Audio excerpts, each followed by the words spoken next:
أعوذ بالله من الشيطان الرجيم.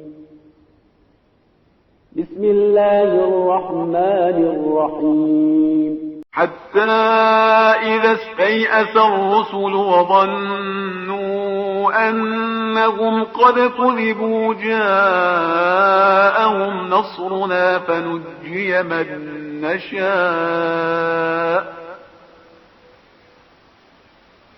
فنجي من نشاء ولا يرد بأسنا عن القوم المجرمين. لقد كان في قصصهم عبرة لأولي الألباب. ما كان حديثا يفترى ولكن تصديق الذي بين يديه وتفصيل كل شيء وهدى ورحمة لقوم